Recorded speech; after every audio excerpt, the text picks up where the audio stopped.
Hello, नमस्कार मित्रांनो.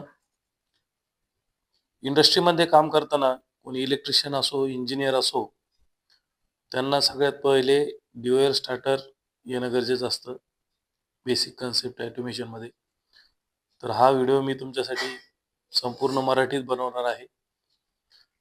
तर ड्युअल स्टार्टरला जो कंट्रोलिंग आपण करतो, ती कंट्रोलिंग आपल्याला बघायची आहे. तर कंट्रोलिंगसाठी आपण फेज वापरतो. तर तो फेज आपण घ्यायचा आणि तो पहिले ओव्हरलोड रिलेचा जो NC कॉन्टॅक्ट आहे, त्यामधून घ्यायचा. जेणेकरून जेव्हा मोटर ओव्हरलोड होईल, तेव्हा हा NC कॉन्टॅक्ट जो आहे तो ओपन होईल आणि आपला पॉवर सप्लाय ट्रिप होऊन मोटरला सप्लाय जाणार नाही आणि मोटर प्रोटेक्ट होईल. त्यामुळे सगळ्यात पहिले जो फेज आपण कंट्रोलिंगसाठी घेतो, तो सुरुवातीला थर्मल ओव्हरलोड रिलेच्या NC कॉन्टॅक्टमधून घ्यायचा. त्यानंतर तो NC पुश बटन जे आहे स्टॉपसाठी वापरलेलं, त्यामधून घ्यायचा. जेणेकरून आपण जेव्हा हे बटन प्रेस करू, तेव्हा पुढचं सगळं सर्किट बंद होईल आणि मोटरला जाणारा पॉवर सप्लाय हा बंद होईल. त्यामुळे स्टॉपसाठी नेहमी NC बटन वापरायचं. हे NC बटन झाल्यानंतर स्टॉपसाठी, त्यानंतर आपलं असतं स्टार्ट पुश बटन. ते जनरली NC पुश बटनला जर तुम्ही बघितलं, तर 1 आणि 2 असे मार्क असतात आणि NO पुश बटन जे आहे ग्रीन कलरचं, त्याला 3 आणि 4 असा मार्क असतो.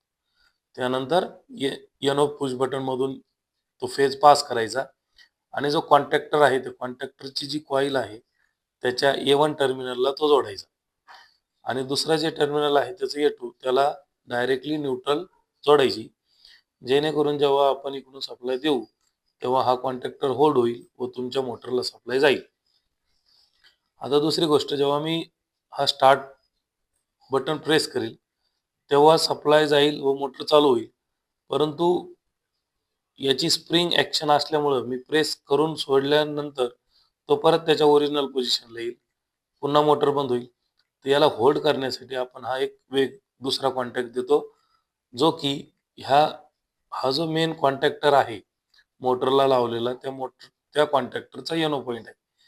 जेणेकरून काय होईल, जेव्हा मी सुरुवातीला हे NO पुश बटन प्रेस करील मोटर चालू करण्यासाठी किंवा तो कॉन्टॅक्टर होल्ड करण्यासाठी, प्रेस केल्यानंतर कॉन्टॅक्टर ऑन होईल, होल्ड होईल आणि त्याच वेळेस याचा जो NO कॉन्टॅक्ट आहे तो देखील NC होईल आणि जरी मी हे बटन सोडलं, तरी जो सप्लाय आहे तो इकडून पास होत राहील व तुमचा कॉन्टॅक्टर कंटिन्यू ऑन राहील, जोपर्यंत मी इथून हे स्टॉप पुश बटन प्रेस करत नाही किंवा हा थर्मल ओव्हरलोड रिले जो आहे तो याचा कॉन्टॅक्ट चेंज करत नाही तोपर्यंत.